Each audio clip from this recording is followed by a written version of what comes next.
Hi, and welcome to the Heart of a Perfectionist podcast. I'm your host, Tegan Thompson. I'm a book lover, a chocoholic, and an INTJ living in a world filled with extroverts. I made this podcast to share my experiences and struggles as an introverted perfectionist, and to bring the inner workings of an introvert's mind to introverts and extroverts alike. So grab a cup of tea and get comfortable. It's time to unmute.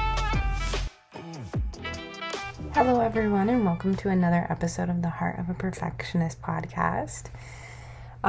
So as many of you know, I finished my classes recently, and so I'm kind of just like enjoying the last few weeks I have until my first year of medical school starts. So I've been like using this time to just like catch up on TV shows and like anime and stuff. I like got all caught up on Jujutsu Kaisen and Demon Slayer. I even watched all of Stranger Things and all kind of caught up on my TV shows. And now I'm also really focusing on trying to read all my books. I'm like currently surrounded by a ton of books that I want to read before I go to medical school. And honestly, I don't think I'll be able to finish them all, but I am going to read as many of them as I can.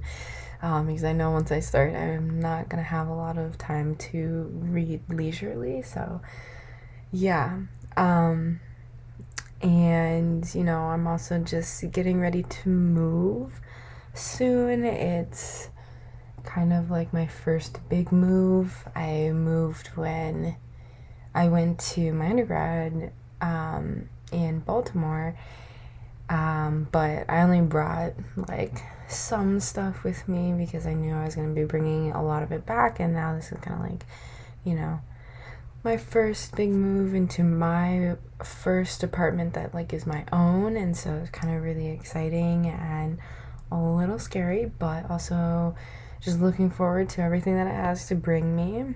And you know, while all of that is very exciting, I've also been overthinking a lot about having to meet all these new people and all my new classmates and instructors and everything who I will be kind of spending the next 4 years with. And I'm kind of been getting a little scared because, you know, as an introvert, I struggle meeting new people and kind of opening up and just like making friendships. And I know a lot of other people tend to find that a lot easier, and so, you know, just a little nervous on that part and just worried that I'll be misunderstood because I'm an introvert and, you know, I may not process or do things the same way as other people do. And you know, I know a lot of people can feel misunderstood, whether you're an introvert or an extrovert. That's not even the point here. It's you can feel misunderstood in so many different ways in so many different aspects of your life, whether you're religious and you have beliefs that maybe don't line up with other people, or, you know, you have a cultural kind of aspect that goes on, and, you know, there are other people like your friends or something that don't understand how that works or why you do certain traditions and stuff like that. And so it's very easy to feel misunderstood in everyday life, and that's kind of why I wanted to do this episode, because I think, you know, a lot of times we can feel misunderstood and we're kind of just sit with those feelings of feeling misunderstood and not really sure what to do with it. So I kind of just want to talk about like 3 big things that you can try to put more focus into next time you feel misunderstood, and maybe it will help you kind of either feel less misunderstood or just kind of recognize it and move on. And when you feel misunderstood, one of the first things that you can do, which you actually can do before you even feel misunderstood, is to understand why you feel the need to be understood. So this is something, again, that you can do before the feeling of being misunderstood kind of sets in and you've kind of had that encounter already, kind of digging deep within you, because usually we are not concerned about being understood by other people. And it's kind of a surface level feeling like, oh, that person didn't understand me, I'm frustrated about that, or I'm hurt by that, or something like that. Those are kind of very surface level things, because if you dig deeper into that, it's not necessarily that you were misunderstood, but rather that you kind of desire feelings of approval, validation, love, and acceptance from the people you care about and who you believe care about you, right? Because, like, if I'm just like walking down the street or going to get lunch or something, right, and I run into a very random stranger, someone I've never met before, someone I probably will never interact with ever again in my life, and we strike up a conversation and I explain something about me and they don't understand it, I'm not going to walk away from that feeling hurt or frustrated or upset, right? Because that person really doesn't matter to me very much. And that one interaction doesn't really do anything for me. I wasn't seeking validation from them. I wasn't seeking acceptance or love from them. And so I can move on from that without feeling misunderstood, without feeling hurt or upset, right? So I think it is really important to understand why you feel the need to be understood. And your need may be different from what I've listed before, but for most people, it is going to be this need to be, approved or validated by other people, or just to feel loved. I know a lot of people, when they feel understood, they feel loved.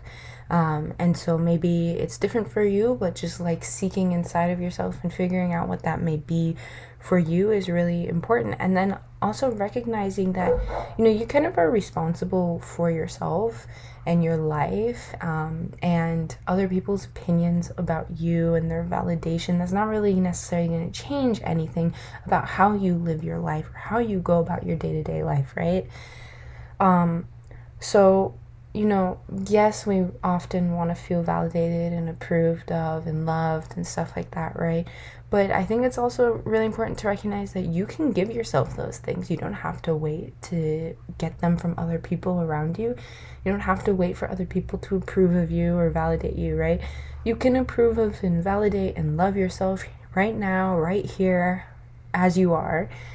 And just like give those things to yourself if that is what you need. You don't need to get it from other people. And I think actually, giving yourself that is probably going to be the most validating, recognizing that you are comfortable and happy with who you are and how you live your life, and that you don't need other people to kind of make it valid, right? And I think the more secure you become in yourself, the less you will seek out that validation and the less you'll feel misunderstood. It'll just be a conversation that ends in two people having differences, and that is okay. The second thing is to stop contributing to the misunderstanding. I know this may feel like, how am I contributing to someone else's misunderstanding? Like, clearly they don't understand me. I've explained myself and it's all on them, right? And we want to put the blame on them. And, I can understand that because I have done that myself.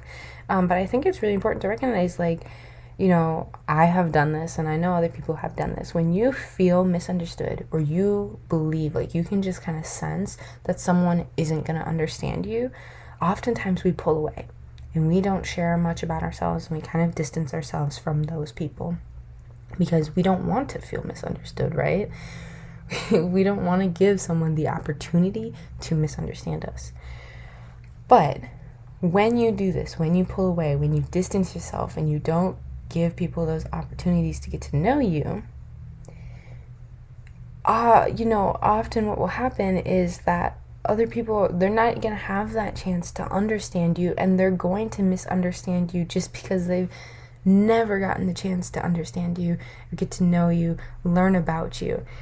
So, it's kind of an instinct and kind of a survival mechanism. Like, I don't want to feel misunderstood, so I'm not even going to give you that opportunity. But by doing that, you don't allow them to understand you, don't allow them to get to know you on a more personal level. And so all they see is the superficial things from your exterior, how you behave, how you interact with other people, and they have to take what they can get from that, and that is going to more likely than not lead to greater misunderstanding. So, before you go blaming other people about, them not misunderstanding you, not understanding you, and getting frustrated with them only kind of turn that on you and examine how you may contribute to this misunderstanding, right? Are you miscommunicating? Are you not communicating at all? Just simple things like that. Are you distancing yourself? Because, a lot of times there are people who want to get to know you, who want to try to understand you. And I think the intention of wanting to get to know you and understand you is more valuable than, someone who doesn't get the chance to do that, or someone who is just going to, right off the bat misunderstand you. I think giving the chance, even if it might end up in them misunderstanding you, giving them the chance to understand you is way more valuable, because if you do not give them that opportunity, you just pull yourself away and you isolate yourself, and you just are going to end up with that feeling of being misunderstood more often, right? So while you may think you're not contributing to this misunderstanding, maybe next time that you feel misunderstood by someone, kind of examine how you've interacted with that person, how you've communicated with that person, and how you may have contributed to that misunderstanding, whether it was intentional or not. Again, it's often a survival instinct and we're not always aware of it. It's just kind of, I don't want that, and back away, right? So just kind of be more aware of that and kind of look inward, rather than focusing solely on the other person. And then the last thing, which may be one of the most important things, is accepting that not everyone will understand you. And I know this may be hard and difficult, because you want to feel understood, and we seek that because we want to feel validated, we want to feel accepted, and we want to feel loved, right? So, accepting that other people will misunderstand you is going to be difficult. But I think, looking at kind of our society and recognizing that every single person grows up with different experiences, different lifestyles, different cultures, different beliefs, just different people like surrounding them, different types of families and friends, right? We're all going to grow into completely individual people. No two people are alike, right? We're like our fingerprints, completely and totally unique, which is beautiful, to have so much diversity in the world. But, it also leads to a lot of differences and a lot of misunderstandings. And, because of the differences that we grow up with and that we continue to grow around as an adult, you decide your own things that are right or correct, right? What are your morals? And for you, since they are your morals and what you believe is the right way or the correct way, right?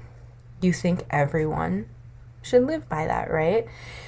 But I think it's important to recognize that you do not always have to be right. And when I say you don't always have to be right, I mean that your right is not going to be everyone else's right. Okay? So what I think may be the right way about going on with my life and how I live my lifestyle may not be how someone else views that. Or how I think, my culture, lives in our day-to-day is not how other cultures are going to live in their day-to-day, right?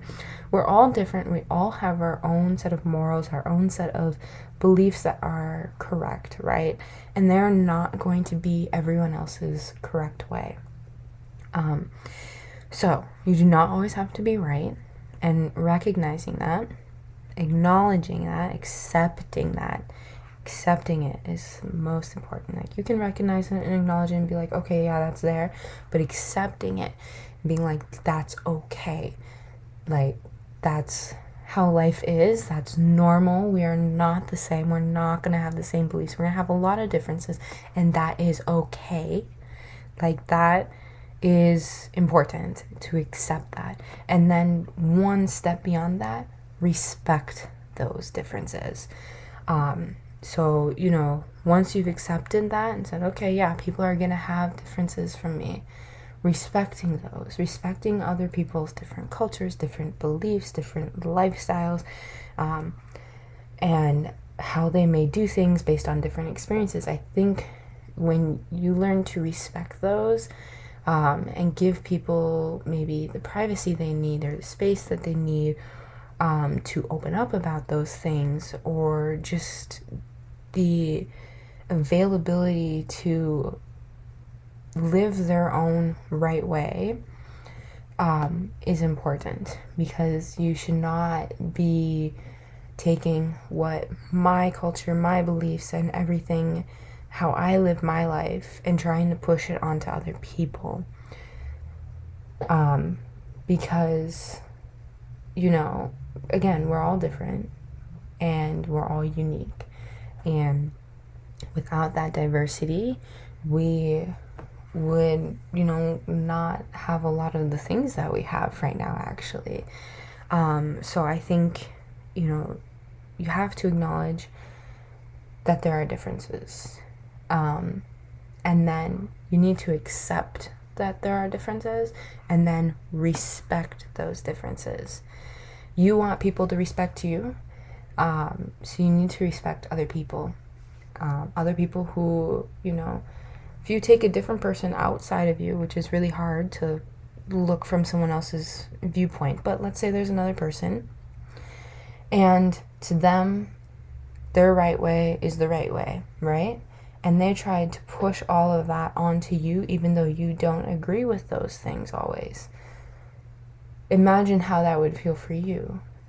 You would want them to respect that you are different, that you have your own different beliefs and your own different lifestyle, right? And to accept it and respect it. So if you want that for yourself, you should want that for other people. So I think when you kind of go through these 3 things, understanding why you feel the need to be understood, stop contributing to the misunderstanding, and then accept and respect that not everyone is going to understand you, I think then you will stop feeling misunderstood and start recognizing that there are just differences, rather than you voicing how you live your life, or something that you believe, and someone not understanding it, or like not being able to like fully just understand how it is you live or how you think, and then feeling hurt because they didn't understand that. I think you'll move from feeling hurt and feeling frustrated that you weren't understood, and just saying, okay, we're different in this way, and that's okay. And kind of that frame shift of your thinking and how you think through things, right? Rather than feeling misunderstood, just recognizing that there are differences. And I think people should try to move more towards that. And again, are you going to be perfect? No, there are going to be times that you still feel misunderstood. I think just going through these things, anytime you feel misunderstood, is going to help kind of push you past those feelings, so you don't kind of hold on to them and harbor them, and they end up growing into things bigger than they needed to be, right? So, everyone deserves to be respected, and just be mindful of, your own personal beliefs on why you feel the need to be why you feel the need to be understood, how you may contribute to that misunderstanding, and then learning how to accept and respect other people's differences, right? Again, it's not going to be easy. I'm still working on it a lot. It is very difficult, because obviously you can't imagine how anyone would live a different lifestyle or have different beliefs because to you they are wrong, but they are correct for other people. So, you have to stop thinking about, but this is what I think. I don't understand how other people could think differently, right? Because now you're misunderstanding other people, right? So I think you have to shift it out from your self perspective and just put it into a universal perspective and recognize that there is immense amount of diversity in our world, and that is a beautiful thing. And yeah, so thank you so much for listening to this week's episode of the Heart of a Perfectionist podcast. If you enjoyed this episode, or if you learned anything new, please go share it with a friend. And as always, have a great weekend, and I look forward to seeing you guys again next week on the Heart of a Perfectionist podcast.